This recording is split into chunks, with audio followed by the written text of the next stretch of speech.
దేశంలో పార్లమెంటు ఎన్నికలకి సమయం ఆసన్నమైంది. ముఖ్యంగా తెలంగాణలో కాంగ్రెస్ పార్టీకి ప్రత్యర్థి ఎవరు? అలాగే బీఆర్ఎస్ పార్టీకి దిక్కెవరు అన్నటువంటి ఒక చర్చ కొనసాగుతుంది. అసలు గతంలో కాంగ్రెస్ పార్టీకి ఏ పార్టీతోటి ప్రత్యర్థి ఉండేది? అంతేకాకుండా ఇప్పుడు అధికారంలో ఉన్నటువంటి దశలో మరి కాంగ్రెస్ పార్టీ బీఆర్ఎస్ పార్టీ ప్రత్యామ్నాయం అనుకుంటుందా? లేకపోతే బీజేపీ పార్టీ ప్రత్యామ్నాయం అనుకుంటుందా? ఒక పక్కన కాంగ్రెస్ పార్టీ తెలంగాణలో అధికారంలో ఉంది. అంతేకాకుండా దాంట్లో ఎక్కువ మంది కూడా పోటీకి సిద్ధపడతా ఉన్నారు. ఎంపీ స్థానాలు కావాలి, మమ్మల్ని అభ్యర్థులుగా ప్రకటించండి. ఇంకొక పక్కన బీఆర్ఎస్ పార్టీ ఏదైతే ప్రతిపక్ష హోదాలో ఉన్నటువంటి బీఆర్ఎస్ పార్టీకి కనీసం అభ్యర్థులు దొరకనటువంటి పరిస్థితి. ఇక ఒక్కొక్కరుగా వెళ్తూ ఉన్నారు. సరే, అది వేరే విషయం అనుకో. కానీ ఇక్కడ ఉన్నటువంటి నేపథ్యంలో గతంలో కూడా బీజేపీ పార్టీ రెండో స్థానంలోనే ఉండేది. ఇక్కడ ఎంపీ స్థానాలు 4 కూడా గెలవడం జరిగింది. ఏదైతే 2014లో బీఆర్ఎస్ పార్టీకి ఏమో 11 సీట్లు వచ్చినాయి ఎంపీ. అంతేకాకుండా 2018 ఎన్నికల్లో పార్లమెంట్ ఎన్నికల్లో 9 సీట్లు. అంటే రాను బీఆర్ఎస్ పార్టీ సంబంధించినటువంటి గ్రాఫ్ తగ్గిపోతూ ఉంది. ఉద్యమం సంబంధించినటువంటి ఆ సమయంలో మొదటిసారి అధికారంలోకి వచ్చినటువంటి దశలో 11 ఎంపీ సీట్లు కైవసం చేసుకుంటే రెండోసారి అధికారంలోకి వచ్చిన తర్వాత 9 సీట్లు. మరి ఇప్పుడు అధికారం కోల్పోయిన తర్వాత బీఆర్ఎస్ పార్టీ పరిస్థితి ఏంటి? అసలు బీఆర్ఎస్ పార్టీలో ఒక్కటైనా కానీ గెలిచేటువంటి సీట్ ఏమైనా ఉందా అంటే నిజంగా కూడా ఎక్కడ కూడా లేకపోవచ్చు అన్నటువంటి అభిప్రాయాన్ని చాలామంది వ్యక్తం చేస్తూ ఉన్నారు. ఎందుకంటే చాలామంది ఎంపీలు సిట్టింగ్లో ఉన్నటువంటి ఎంపీలంతా కూడా ఒక్కొక్కరుగా దూరం అవుతూ ఉన్నారు. ఇప్పటికే 3 ఎంపీలు దూరం అయిపోయారు. మరో 2 ఎంపీలు కూడా సిద్ధపడతా ఉన్నారు రాజీనామాకు అన్నటువంటి ఒక చర్చ నడుస్తూ ఉంది. కాబట్టి బీఆర్ఎస్ పార్టీతోటి కాంగ్రెస్ పార్టీకి ఎలాంటి పోటీ ఉండకపోవచ్చు. కానీ ఇక్కడ వచ్చినటువంటి ముప్పు ఏంటి అంటే బీఆర్ఎస్ పార్టీ వాళ్ళ సంబంధించినటువంటి కాంగ్రెస్ పార్టీ ఇప్పటికి కూడా బీఆర్ఎస్ పార్టీని టార్గెట్ చేస్తూ ఉన్నది. కానీ కాంగ్రెస్ పార్టీ టార్గెట్ చేయాల్సింది బీజేపీని. ఎందుకంటే బీజేపీ పార్టీ మొన్న ఏదైతే 2018 ఎన్నికల్లో ఒకే ఒక ఎమ్మెల్యే స్థానాన్ని గోషామహల్ నుంచి రాజాసింగ్ గెలవడం జరిగింది. కానీ అనూహ్యంగా 4 ఎంపీ సీట్లను బీజేపీ పార్టీ గెలుచుకోగలిగింది. మరి ఇప్పుడు 8 సీట్లు ఉన్నాయి వాళ్ళకి బీజేపీ పార్టీకి. మరి 8 సీట్లు ఉన్నటువంటి దశలో మరి బీజేపీ పార్టీ ఏ విధంగా పుంజుకుంటుందో మనకు అర్థం చేసుకోవచ్చు. మరి రోజుకు బీజేపీ గ్రాఫ్ పెరిగిపోతూ ఉన్నది.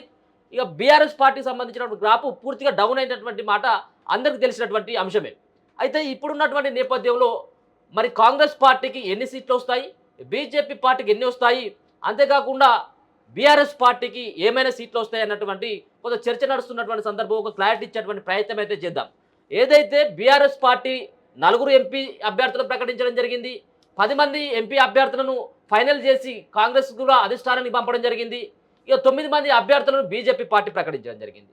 అయితే ఇక్కడ ఏదైతే కేసీఆర్ గతంలో చెప్పడం జరిగింది, మేము ముందుగానే అభ్యర్థులను ప్రకటించి మేము మోసపోయినాం, మా ఓటమికి కారణం ముందుగా అభ్యర్థులను ప్రకటించలేమని చెప్పేసి గతంలో చెప్పడం జరిగింది.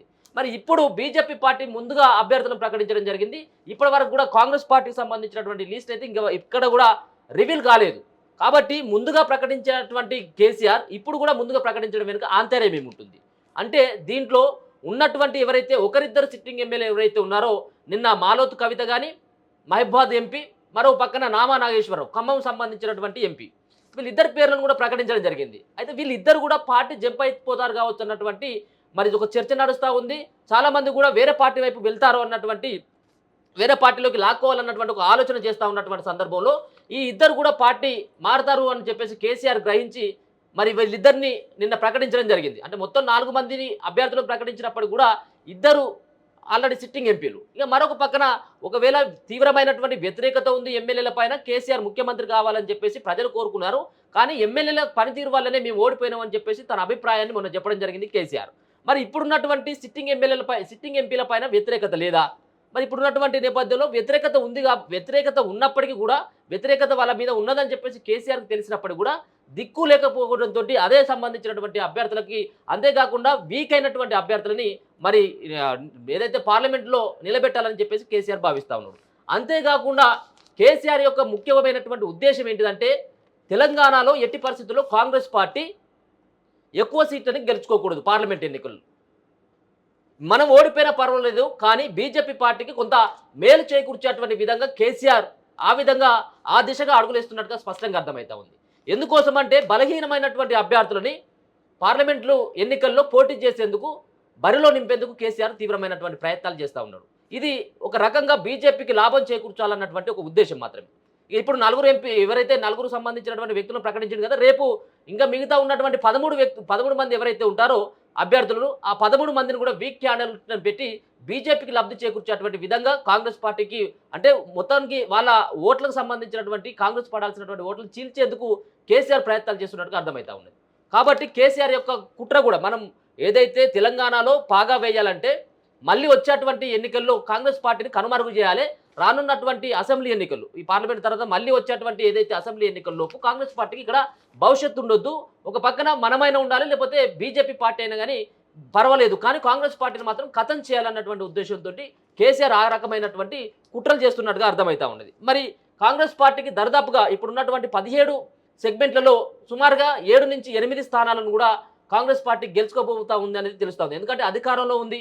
అంతేకాకుండా ఏదైతే చాలా జిల్లాలలో ఏకపక్షంగా కూడా వాళ్ళకి సీట్లు రావడం జరిగింది. ఏకపక్షంగా నియోజకవర్గాల్లో చాలామంది ఎమ్మెల్యేలు కూడా ఉండడం జరిగింది. నల్లగొండ కావచ్చు, కరీంనగర్, ఖమ్మం, వరంగల్ ఇట్లాంటి సంబంధించినటువంటి సెగ్మెంట్లలో మొత్తం జిల్లాలలో మొత్తం క్లీన్ స్వీప్ చేసినటువంటి దాఖలు ఖమ్మం లాంటి ఏరియాలు, ఖమ్మం లాంటి జిల్లాలు కూడా మరి అక్కడ ఏకపక్షంగా కూడా కాంగ్రెస్ పార్టీ స్వాధీనం చేసుకోవడం జరిగింది. కాబట్టి అక్కడ ఎంపీ ఎలక్షన్లలో కాంగ్రెస్ పార్టీకి తిరుగుండకపోవచ్చు. కానీ 1-2 చోట్ల, అంటే హైదరాబాద్ సంబంధించినటువంటి సరౌండింగ్లో కొంత బీజేపీ పార్టీ కొంత గ్రాఫ్ పెరిగేటువంటి అవకాశం ఉంటుంది. కరీంనగర్, నిజామాబాద్ లాంటి సీట్లలో కూడా కాంగ్రెస్ వర్సెస్ బీజేపీగానే పోటీ ఉండేటువంటి అవకాశం ఉంటుంది.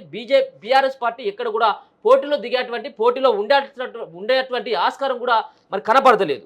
అయితే వీటిని అన్నింటినీ కూడా బేస్ చేసుకొని ఏదైతే కేసీఆర్ కూడా ఇవే సంబంధించినటువంటి అంశాలను పదే కూడా ప్రస్తావిస్తూ ఉన్నాడు. ఏంటి, ఇక్కడ తెలంగాణలో కాంగ్రెస్ పార్టీని పడగొడతాం, ఇప్పటికే కాంగ్రెస్ పార్టీ పైన వ్యతిరేకత వచ్చింది, కాంగ్రెస్ పార్టీని అసలు ఉండనియొద్దన్నటువంటి వ్యాఖ్యలు చేయడం వెనుక, అంతేకాకుండా బీజేపీ పార్టీ నేతలు కూడా ఇట్లాంటి వ్యాఖ్యలు చేయడం వెనుక ఈ 2 పార్టీలు కూడా ఒకటే కావచ్చు, వీళ్ళిద్దరు కూడా ఎప్పుడైనప్పటికీ కూడా కాంగ్రెస్ పార్టీకి ముప్పే ఉండేటువంటి అవకాశం ఉంటుందని కొంత కాంగ్రెస్ పార్టీ అయితే కొంత జాగ్రత్త పడతా ఉన్నది.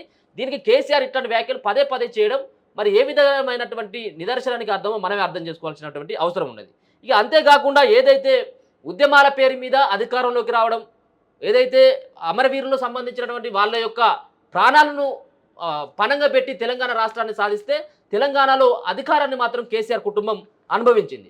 ఇప్పుడు కూడా ఎగ్జాక్ట్గా సెంటిమెంట్ను మళ్ళీ రగిల్చాలన్నటువంటి కోణంలో మరి కేసీఆర్ కానీ, కల్వకుంట్ల చంద్రశేఖరరావు, కవిత కూడా అదే రకంగా ప్రయత్నిస్తూ ఉన్నాయి. ఎల్ఆర్ఎస్కు సంబంధించినటువంటి అంశంలో 20,000 కోట్ల రూపాయలను ప్రజల నుంచి అప్పనంగా కొట్టేసేందుకు ఇలా కాంగ్రెస్ పార్టీ డ్రామాలు ఆడుతూ ఉంది. ఎల్ఆర్ఎస్ పైన మేము పోరాటం చేస్తాం, ఎల్ఆర్ఎస్ను పూర్తిగా రద్దు చేయాలని చెప్పేసి కేటీఆర్ మరి ధర్నాకు పిలుపునివ్వడం జరిగింది. కలెక్టర్ 7వ తారీఖున ప్రతి కలెక్టరేట్ ముంగట కూడా ధర్నా చేయాలని ఆయన పిలుపునిస్తే, ఇక ఇక్కడ ఉన్నటువంటి కల్వకుంట్ల కవితక్క ఎవరైతే ఉన్నారో మీకు అందరికీ తెలిసినటువంటి కవితక్క, ఈ కవితక్క కూడా మహిళలకు సంబంధించినటువంటి హక్కుల కోసం, వాళ్ళకి రావాల్సినటువంటి రిజర్వేషన్ల కోసం జీవో 3ని రద్దు చేయాలని చెప్పేసి ఆమె డిమాండ్ చేస్తూ మరి రేపు ఆమె కూడా ధర్నా చౌకులో నల్ల బ్యాడ్జీలు కట్టుకుని ఆమె ధర్నా చేసేందుకు, అంటే ఎందుకంటే ఒక రకంగా ఈ పార్లమెంటు ఎన్నికల్లో ఎంతో కొంత ఓట్ల శాతాన్ని పెంచుకోవాలన్నటువంటి ఉద్దేశంతో ఇక్కడ ఉన్నటువంటి కేసీఆర్ కూతురు కానీ, కేసీఆర్ కొడుకు కానీ ఈ రకమైనటువంటి ప్రయత్నాలు చేస్తూ ఉన్నారు. ఏదేమైనా కానీ తెలంగాణలో కేసీఆర్ కుటుంబాన్ని అసలు నమ్మేటువంటి పరిస్థితులు అయితే జనాలు లేరనేది మనకు స్పష్టంగా అర్థమవుతా ఉన్నది. అంతేకాకుండా మరొక పక్కన ఈ వీక్ క్యాండిడేట్కి సంబంధించినటువంటి అంశాన్ని కూడా మనం మాట్లాడుకున్నట్టయితే, గతంలో కూడా బీజేపీ పార్టీకి లాభం చేకూర్చేటువంటి విధంగా గతంలో కూడా కేసీఆర్ క్యాండిడేట్లను పెట్టడం జరిగింది. దానికి ఉదాహరణ సికింద్రాబాద్లో బీఆర్ఎస్ పార్టీకి సంబంధించినటువంటి వ్యక్తి వీక్ క్యాండిడేట్ ఎవరైతే తలసాని కుమార్ ఉన్నాడో ఆయనను కూడా నిలబెట్టి అక్కడ కిషన్ రెడ్డికి లబ్ధి చేకూర్చేందుగా కొంత ప్రయత్నాలు చేయడం జరిగింది. ఇప్పుడు కూడా బీజేపీ పార్టీతో కొంత మరి ములాఖాత్ అయిపోయి బీజేపీ పార్టీకి లాభం చేకూర్చేందుకు మరి కేసీఆర్ అట్లాంటి ప్రయత్నాలు చేస్తున్నది అనేది సుస్పష్టంగా కూడా అర్థమవుతా ఉన్నది. ఏదేమైనా కానీ తెలంగాణలో కారు పార్టీ మాత్రం షెడ్డుకు పోతుంది. కమలం పార్టీ 2వ స్థానంలో వికసించేటువంటి ఆస్కారం కనబడతా ఉంది.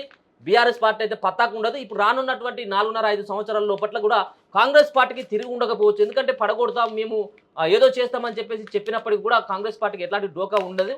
కానీ రానున్నటువంటి పార్లమెంట్ ఎన్నికలు ఒక పక్కన రేవంత్ రెడ్డికి ఒక కత్తిమీది సాముగానే చెప్పుకోవచ్చు. పార్లమెంట్ ఎన్నికల్లో ఒకవేళ కనుక 3-4 సీట్లకి పరిమితం అయిపోయిన కాంగ్రెస్ పార్టీ యొక్క గ్రాఫ్ అయితే మాత్రం ఖచ్చితంగా తగ్గినట్టే చెప్పుకోవచ్చు. గతంలో 4-5 సీట్లు వాళ్ళకి రావడం జరిగింది, అది వేరే విషయం. కానీ ఇప్పుడు అధికారంలో ఉన్నటువంటి నేపథ్యంలో 3-4 వస్తే మాత్రం ఖచ్చితంగా మరి కాంగ్రెస్ పార్టీకి అయితే పెద్ద దెబ్బగానే చెప్పుకోవచ్చు. ఇప్పుడు బీజేపీ పార్టీ కూడా అదే రకంగా పుంజుకుంటా ఉంది. అంటే కాంగ్రెస్ పార్టీతో ధీటుగా కూడా వాళ్ళకు 8 వచ్చినట్టు అయితే 8 సీట్లేమో కాంగ్రెస్ పార్టీకి, 7 సీట్లు బీజేపీ పార్టీకి, ఎంఐఎం ఒకటి, బీఆర్ఎస్ పార్టీ అడపదడప ఒకటి వచ్చేటువంటి ఆస్కారం కనబడుతుందని చెప్తా ఉన్నారు. కాబట్టి బీజేపీ పార్టీ రానున్నటువంటి రోజులలో రెండో స్థానానికి ఎగబడేటువంటి అవకాశం ఉంటుంది. ఇక్కడ తెలంగాణలో మళ్ళీ 7-8 సీట్లు వచ్చినట్టయితే ఉంటే, మరో పక్కన బీజేపీ పార్టీకి తెలంగాణలో ఎక్కువ కూడా బీజేపీ పార్టీ వైపు, బీఆర్ఎస్ పార్టీ నేతలంతా కూడా ఎక్కువ మంది బీజేపీ వైపు వెళ్ళేటువంటి ఆస్కారం ఉంటుంది. కాబట్టి ఈ రానున్నటువంటి పార్లమెంటు ఎన్నికలు బీజేపీ పార్టీకి సవాలే, మరొక పక్కన కాంగ్రెస్ పార్టీకి కూడా అతిపెద్ద సవాల్గా చెప్పుకోవచ్చు. ముఖ్యంగా రేవంత్ రెడ్డికి అయితే మాత్రం పూర్తి స్థాయిలో కూడా ఈ బాధ్యతలను అప్పగించడం జరిగింది. ఎంపీ ఎన్నికల్లో ఎక్కువగా సీట్లను తీసుకురావాలని చెప్పేసి, ఎందుకంటే అధికారంలో ఉన్నటువంటి పార్టీ కాంగ్రెస్ పార్టీ తెలంగాణలో, కాబట్టి ఆయన మీదనే పెద్ద బరువు పెట్టడం జరిగింది. ఎందుకంటే రానున్నటువంటి పార్లమెంట్ ఎన్నికల్లో కేంద్రంలో కూడా అధికారంలో కాంగ్రెస్ పార్టీ రావాలనేది ఉంటే ఖచ్చితంగా కొన్ని సీట్లు, మెజార్టీ సీట్లు తెలంగాణ నుంచి ఉన్నటువంటి 17 సెగ్మెంట్లో సుమారుగా 10 సెగ్మెంట్లైనా గెలవాలని చెప్పేసి ఇప్పటికే అధిష్టానం నుంచి కూడా ఇక్కడ ఉన్నటువంటి ముఖ్యమంత్రికి ఆదేశాలు జారీ చేసినట్టుగా స్పష్టంగా అర్థమవుతుంది. చూద్దాం పార్లమెంట్ ఎన్నికల్లో రేవంత్ రెడ్డి ఏ వ్యూహాన్ని అమలు చేయబోతా ఉంటాడు. ఒకవేళ రేవంత్ రెడ్డి వ్యూహం ఫలిస్తుందా, బీజేపీ యొక్క మోడీ యొక్క చరిష్మా పనిచేస్తుందా, కేసీఆర్ యొక్క ఆలోచన విధానం పనిచేస్తుందా లేదనేది మనం చూడాలి. కానీ ఎక్కడున్నప్పటికీ కూడా ఇదైతే మాత్రం తెలంగాణలో బీజేపీ పార్టీ ఖచ్చితంగా పుంజుకోబోతా ఉంది. ఇక్కడ ఉన్నటువంటి టీఆర్ఎస్ అంటే బీఆర్ఎస్ పార్టీ మరి ఆల్రెడీ చతికిల పడేటువంటి అవకాశం ఉంటుంది.